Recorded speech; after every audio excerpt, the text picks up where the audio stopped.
sobre a nossa conversão. Não é a conversão batista, baiana, mas a nossa conversão em Cristo. O dia que a gente decidiu mudar de vida. Às vezes as pessoas falam assim: eu aceitei a Jesus. Mas na verdade é nós que temos que permitir somente que Ele trabalhe em nossas vidas, que Ele faça a obra dele em nossas vidas. E quando Jesus faz esta obra em nossa vida, ela transparece para os nossos irmãos, ela transparece para a sociedade e ela transparece a nós mesmos, porque é visível e é notável. Em Colossenses 3, a partir do primeiro versículo até o 11, ele nos diz assim: portanto, se fostes ressuscitados juntamente com Cristo, buscai as coisas lá do alto, onde Cristo vive, assentado à direita de Deus. Pensai nas coisas lá do alto, não nas que são aqui da terra, porque morrestes e a vossa vida está oculta juntamente com Cristo em Deus. Quando Cristo, que é a nossa vida, se manifestar, então vós também sereis manifestados com Ele em glória. Fazei, pois, morrer a vossa natureza terrena, prostituição, impureza, paixão lasciva, desejo maligno e avareza, que é a idolatria. Por essas coisas é que vem a ira de Deus sobre os filhos da desobediência. Ora, nessas mesmas coisas andaste vós também no outro tempo, quando viveis nelas. Agora, porém, despojai-vos igualmente de tudo isso: ira, indignação, maldade, maledicência, linguagem obscena do vosso falar.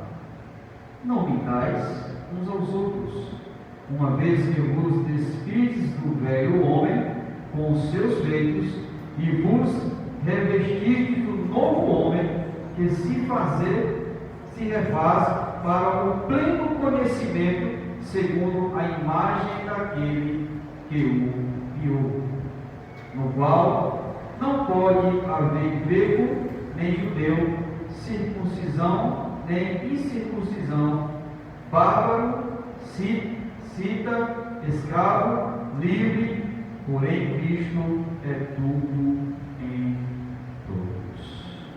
Curva a sua cabeça. Amado Deus, nesse momento, Senhor, estamos aqui diante da Tua Palavra. E te peço nessa noite, ó Deus, que Tu venhas falar aos nossos corações. Tu diminua para que Tu cresça, Tu suma para que Tu apareça. Quero ser vaso nas Tuas mãos, quero ser usado por Ti, e que assim Tu venha falar conosco. É isso que eu te peço, em nome de Jesus. Amém? Então aqui Paulo traz essa carta aos Colossenses, e ele traz, vamos dizer assim, uma orientação, ou podemos dizer que ele chama a atenção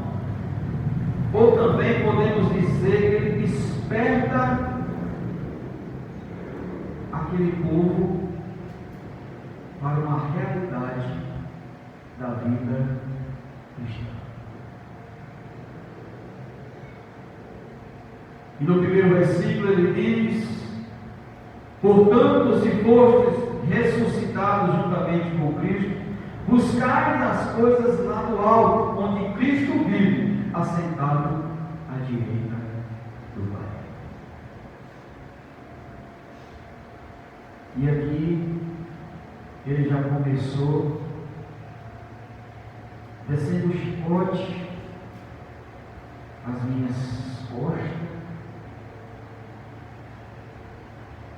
Eu pude entender que muitas das vezes nós estamos correndo loucamente em busca das coisas terrenas, algo que não sairá daqui, algo que quando a gente partir, porque a nossa vida aqui é passageira, é só por um tempo, estamos passando uma temporada aqui nesta terra, mas o nosso lugar é lá na glória, ao lado de Cristo. E muitas das vezes estamos correndo atrás de riquezas, atrás das coisas que este mundo oferece, e muitas das vezes deixando as coisas do alto para segundo, terceiro, quarto plano em nossas vidas. Quando muitas das vezes buscando loucamente alcançar o milhão, quando buscamos loucamente alcançar o nosso carro do ano, quando buscamos loucamente saciar o desejo da nossa carne, ao invés de buscarmos os desejos lá do alto de Cristo Jesus.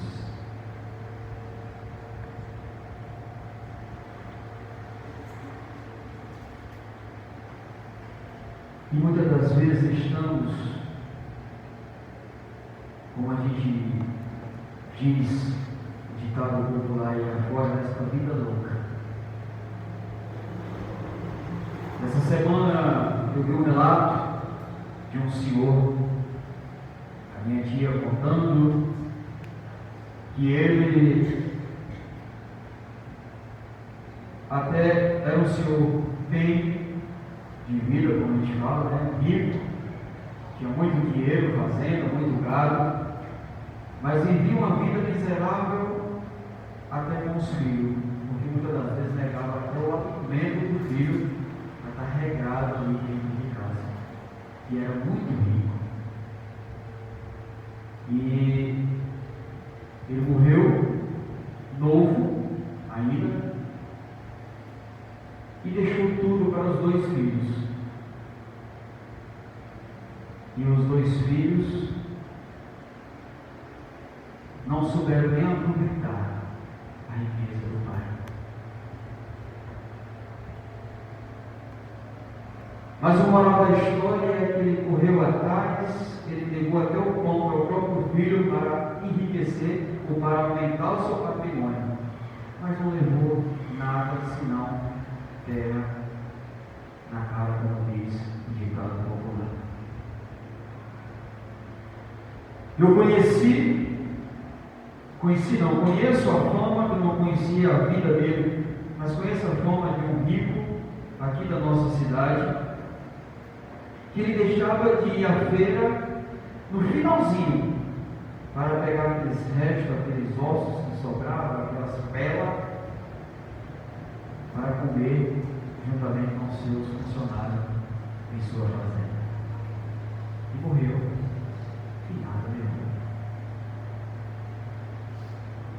Então, quando Paulo traz esse ensinamento para nós, ele está dizendo que não adianta eu juntar tesouro aqui na terra, Não adianta eu estar me preocupando com as coisas deste mundo e esquecendo das coisas lá do céu, aonde eu acredito que todos que estão aqui pretendem um dia morar, lá na glória. Não estou dizendo que você não tem que trabalhar, que você não tem que trazer o sustento para o seu lar, para a sua casa, que vocês, mulheres, não têm que administrar, que não trabalham fora, administrar o seu lar. Não é isso. Mas não se preocupe mais com as coisas daqui do que as coisas de lá.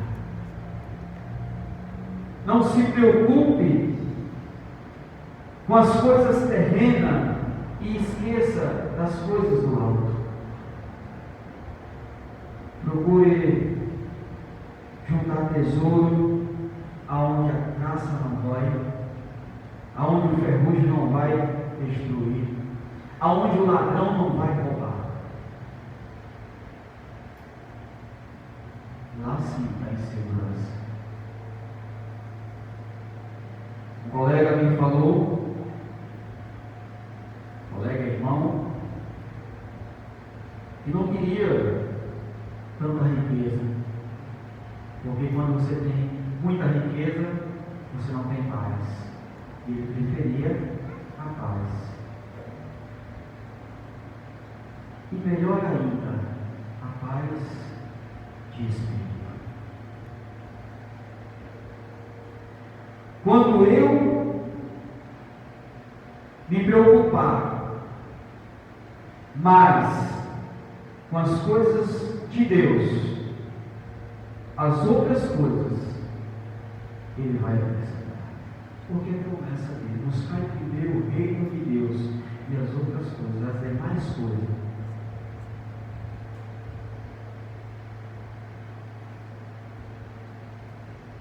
Ele diz também na sua palavra: se vós, pais, sendo maus, sabeis dar as boas coisas aos vossos filhos, quanto mais nosso Pai Celestial.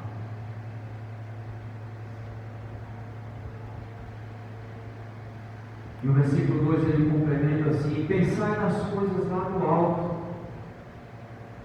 e não nas que são daqui da terra. Porque morreste, e a vossa vida está oculta juntamente com Cristo em Deus. Quando Cristo, a quem é a nossa vida, se manifestar, então vós também sereis manifestados com Ele em glória.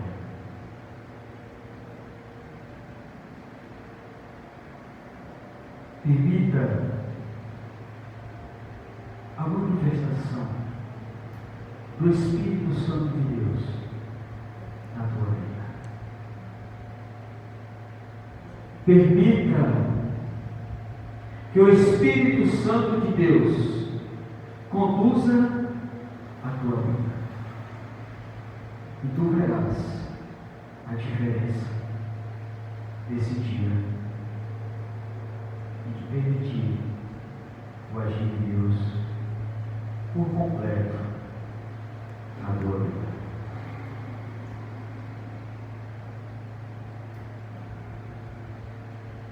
E aí ele faz algumas correções quando esse processo de transformação, quando permitimos Cristo mudar a nossa vida, quando nos preocupamos em buscar as coisas lá do alto, lá do céu, aí ele diz algumas coisas que precisamos analisar, se faz parte da nossa vida, se alguma dessas coisas está perturbando as nossas vidas, se alguma dessas coisas não está fazendo parte do nosso dia a dia. Aí o versículo 5 ele diz assim: ó, fazeis, pois, morrer a vossa natureza terrena, prostituição, impureza, paixão lasciva, desejos malignos e a avareza que é idolatria.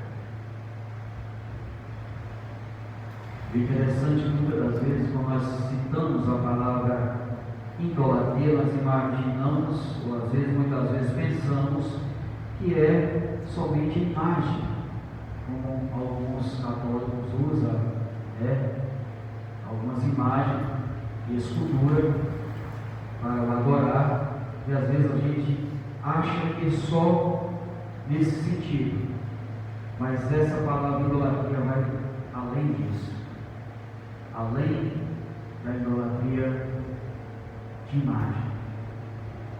Mas muitas das vezes idolatramos o nosso filho, a nossa mãe, o nosso pai, o nosso marido, a nossa esposa, o meu carro, a minha fazenda, a minha renda, meus bens, porque tudo aquilo que você colocar acima de Deus, ou primeiro do que Deus, é uma idolatria. Eu já falei isso aqui, mas eu sempre lembro quando falo a respeito disso, de uma mulher que ela pediu um filho a Deus, e Deus o concedeu. Ela não poderia ter filho, mas ela tinha um desejo imenso de ter um filho, de ser mãe, como todas as mulheres, ou 99% têm esse desejo. Hoje elas estão perdendo um pouco desse desejo, mas antigamente tinha mais. E o desejo dela é ser mãe. E aí Deus concede o filho a ela. Só que depois que Deus concedeu o filho a ela, ela deixou de vir à igreja, deixou de cultuar, deixou de fazer a obra de Deus, porque tudo agora era o filho. Eu não posso isso, eu tenho que cuidar do meu filho. Eu não posso isso, sempre o filho. Ou seja, o filho ficou entre ela e Deus. O filho dela se tornou idolatria. Então nós temos que fazer essa reflexão: o que está entre a minha pessoa, entre Danúzio e Deus? O que está? Tem alguma coisa no meio? Se tiver, tem que sair, tem que tirar. Muitas das vezes nós nos afastamos de Deus por obedecer a alguns desejos carnais, porque aqui mais adiante você vai ver que essas coisas afastam você de Deus. Porque os desejos carnais, ele está aí travando uma briga com o Espírito Santo. Porque o Espírito Santo te direciona para Deus. Os teus desejos carnais te direcionam para o mundo, nas coisas malignas. Então existe essa briga.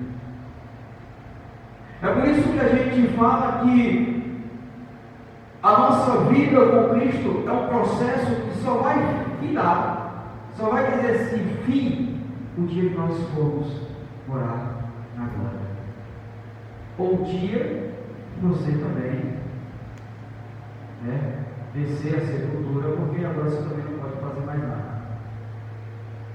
Não vai adiantar nós orarmos por você, não vai adiantar a tua família interceder por você, porque não muda mais o teu destino, o teu caminho, ou a direção para onde você vai.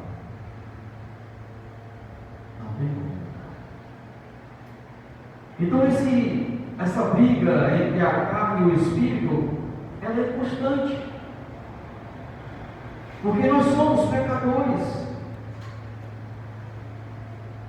O que nós não podemos fazer é estar alimentando isso que Paulo cita aqui no versículo 5 para nós. Se alguma destas coisas estiver fazendo parte da nossa vida, vamos eliminar. Vamos tirar, vamos dar um basta. Uma Uma coisa é dizer eu sou um pecador, outra coisa é dizer eu estou navegando no pecado, permanecendo em pecado. Porque o Espírito Santo de Deus ele vai te dizer: você está errado, muda isso aqui, muda aquilo ali. Cabe você obedecer ao Espírito Santo de Deus. Então, meus irmãos, quando isso acontece em nossas vidas, aí o versículo 6, ele vai te dizer, por estas coisas é que vem a ira de Deus sobre os filhos da desobediência. Então, quando o Espírito Santo de Deus fala contigo e você não a ouve, não corrige, você é desobediente. Nós somos desobedientes por não obedecer a palavra de Deus, por não obedecer aquilo que o Espírito Santo fala conosco. E isso traz a ira de Deus sobre as nossas vidas. Muitas das vezes nós estamos perguntando: Senhor, por que está acontecendo isso comigo? Por que só comigo? Eu conversando com minha esposa essa semana, e ela me relatando que muitas das vezes, antes de se converter, parece que as coisas não eram tão difíceis como é hoje. E aí eu deixei ela falar. Por exemplo, ela foi citando alguns exemplos. Eu disse para ela: terminou? Sim. Eu vou te explicar porque a coisa hoje é diferente. É porque hoje você é uma serva de Deus. É porque hoje eu sou um servo de Deus. E aquele que é o nosso inimigo, ele vai fazer de tudo para atrapalhar as nossas vidas. Ele vai fazer de tudo para te tirar dos caminhos do Senhor. Ele vai fazer de tudo para você abandonar a Cristo. Então vai ter perseguição. Jesus falou isso: no mundo tereis aflição, mas ele disse: tende bom ânimo, eu venci. Se você permitir eu entrar no barco contigo, você também vai vencer. Se você permitir que eu esteja diante, que eu esteja presente na tua vida, você vai vencer. Então pode vir o problema que for, Cristo é o nosso escudo, Cristo é o nosso advogado, Cristo é o nosso Salvador. E essa palavra resume tudo. Ele é o nosso Salvador. Então não vamos provocar a ira de Deus, mas que Ele olhe para nós e diga: ali está meu servo, a quem eu compraste, no qual tenho prazer de dizer: aquele é o meu filho, aquele é o meu servo fiel.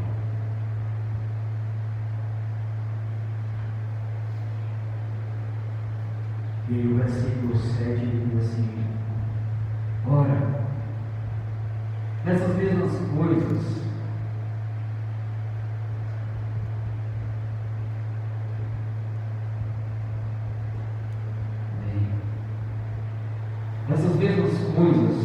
andastes vós também no outro tempo, quando viveis nelas. Então, se tempos atrás eu tinha certas práticas na minha vida, hoje que eu sou uma nova criatura, hoje que eu sou um cristão, eu não posso mantê-las no meu dia a dia.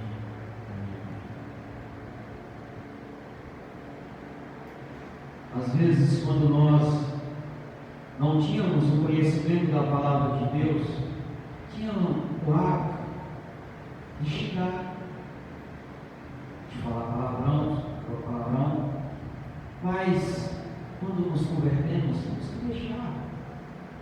esses velhos costumes.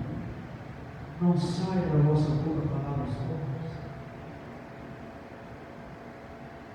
Aquelas práticas que hoje eu sei que provoca a ira de Deus, eu vou eliminar, eu vou deixar de lado, ficou para trás. Os batistas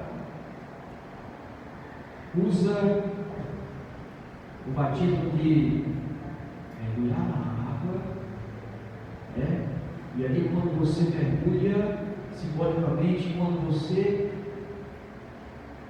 retorna, você já é um novo homem. É para ser um novo homem. Tudo que era de errado, de mal na tua vida, tem que ficar lá. Você, de hoje em diante, por você, na nova vida. Este é o propósito daquele que quer realmente servir esse Deus maravilhoso. Esse é o propósito para quem quer ter uma vida com Cristo alinhada verticalmente com a glória. Aquele que tem um propósito, um desejo e um objetivo de um dia morar com Cristo, de um dia morar ao lado do nosso Senhor e Salvador Jesus Cristo. Ele disse que foi preparar lugar para nós, e que Ele viria outra vez para buscar aqueles que são seus. E eu quero estar junto com Ele, e aqueles que querem também digam amém. Eu quero estar ao lado de Cristo. Aí ele diz no versículo 8: agora, porém, despojai-vos igualmente de tudo isso: ira, indignação, maldade, maledicência, linguagens obscenas no vosso falar. Aí continua dizendo: não dais uns aos outros, uma vez que vos despides do velho homem com os seus. Então, se você deixou o velho homem, os costumes do velho homem também têm que ser deixados. Aquele velho costume que às vezes você acha, é normal. O que tem? Hoje a onda do mundo é o normal, e o que tem? E infelizmente essa onda tem pegado no meio das igrejas. É normal, o que tem?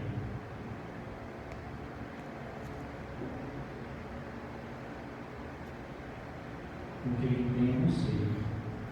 Você não vai ter, mas o que ele tem eu não sei. Não vai ter. Porque a vida com Cristo, meus irmãos, é vida de transformação, é vida de mudança.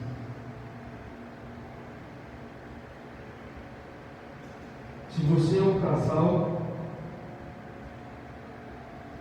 eu vou citar só um exemplo, que é só exemplo, viu? Neta, e Jaime, eles se converteram ao fazer 2 anos, já fez 2 anos, já fez para fazer, né? 2 anos, já fez, já 2 anos então. Conversão. Eu sim, já. Mas para. Mas o que eu quero dizer é que algumas atitudes entre o casal, algumas coisas tem que ser cuidado. Eu estou citando o Jaime e Neto só de exemplo, mas cabe para todos. Todos os casais, todos que são casados. Aqui os que vão casar, já leva a mensagem. O tratamento do esposo com a esposa tem que ser diferente do que é tratado com a família. Ou às vezes o que era tratado antes. Conversava aqui também com minha esposa a respeito disso. Precisa haver essa mudança. Estávamos botando algumas cartas na mesa para corrigirmos aquilo que está errado. Isso é bom. Um dia você tira um dia para conversar com seu esposo, com sua esposa, e diz: meu bem, o que eu estou errando? O que eu preciso mudar? Porque muitas das vezes nós queremos ser durões. Aquele velho ditado: não vou dar o braço a você, vai que quer. Mas eu preciso dizer o que eu estou errando. E o interessante é que nessa conversa ela me apontou algo que eu não tinha nem percebido. Por isso que é importante. E ela disse: isso assim, assim, assim. Você está errado. Você precisa mudar. E a partir daquele momento me despertou. Mas eu não tinha percebido que eu estava cometendo este erro.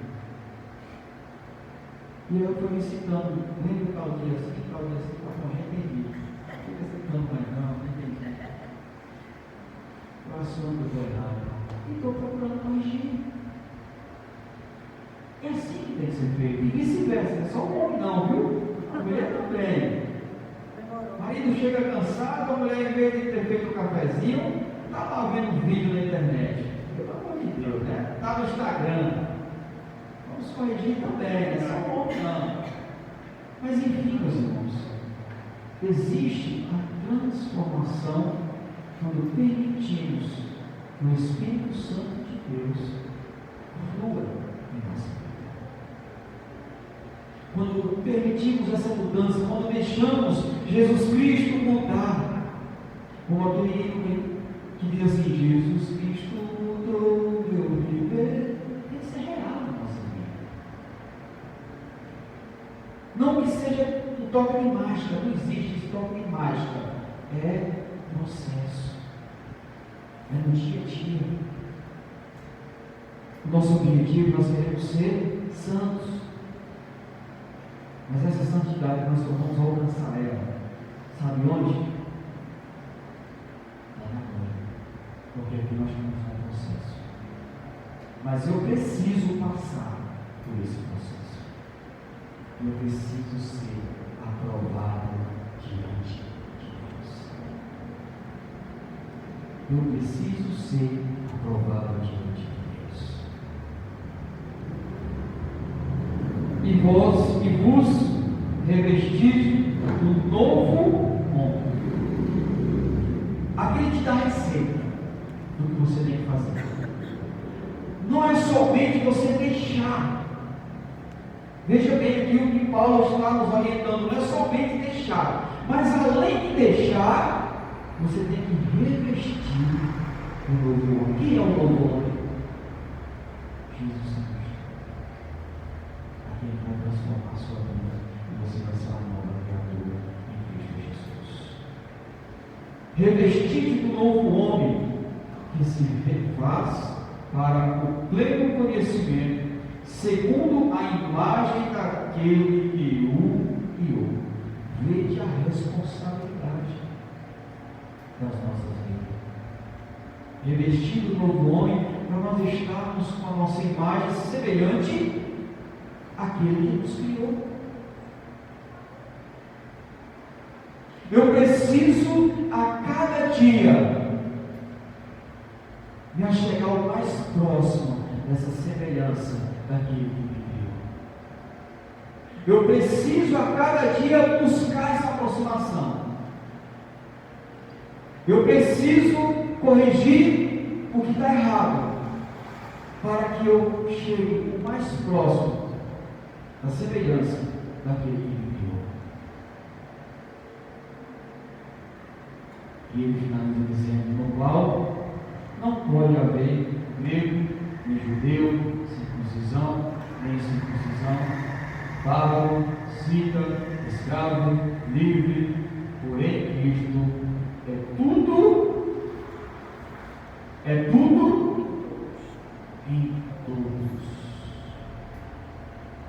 Porém, Cristo é tudo em todos. Porque Cristo veio não para fazer acepção da pessoa. Porque Cristo veio não para alguns, mas ele veio para todos. Apesar de nem todos receberem. Ele veio para todos. Ele morreu por todos. Quando Deus envia o seu único filho para morrer pela humanidade, não existe uma demonstração de amor maior do que esse. Talvez uma mãe morrer pelo filho, entende-se pelo amor que ela tem ao filho, morrer por ele. Mas se trazer o filho de uma outra, para ela morrer, duvido que ela vai morrer. E Deus então criou para isso, para as nossas iniquidades, mas Ele diz: este povo, eu preciso enviar o meu filho, que levou aqui na terra, não tinha ninguém. E a palavra dele precisava se cumprir. Quando ele disse que enviaria alguém, ele enviou Jesus para nos dar essa oportunidade de mudar de vida, de corrigir os nossos erros, de ser um cidadão diferente, de ser um cidadão que a sociedade percebe e olha assim e vê aquele cara é um cara diferente, aquela mulher é uma mulher diferente.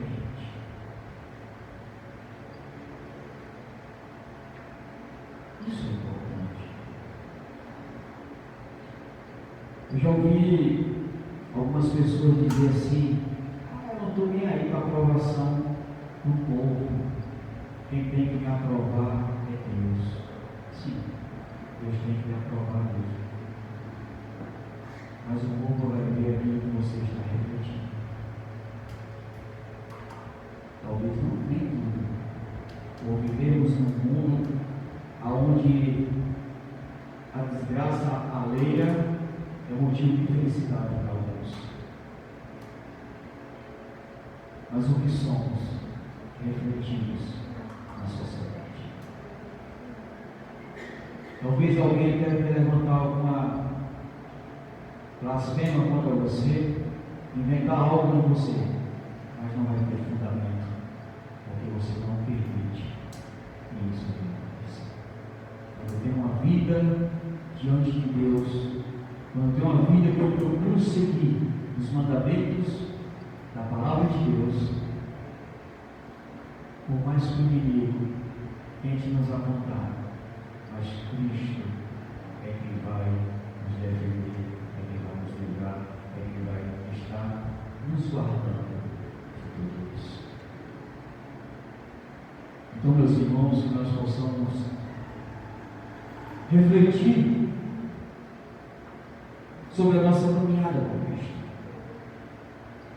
que nós possamos analisar como eu tenho sido um cristão, como eu tenho refletido o brilho de Cristo Jesus em meu rosto, como eu tenho demonstrado o novo homem, a nova criatura, como eu tenho sido. Eu gostaria que você refletisse nesse momento. Gostaria que você curvasse a sua cabeça e analisasse a tua vida e a tua caminhada com Cristo. Eu gostaria que a tua oração fosse: Senhor, me mostra aonde eu tenho errado. Senhor, eu preciso corrigir os meus erros. Senhor, eu preciso a cada dia renovar a minha aliança contigo. A cada dia, Senhor, eu preciso me tornar um servo justo, íntegro e fiel. Eu preciso de Ti, ó Deus, na minha caminhada. Pode me faltar tudo, mas que não falte a Tua presença em minha vida. Que a Tua presença comigo seja constante, a todo momento, a todo instante, a todo segundo, minutos em minha vida.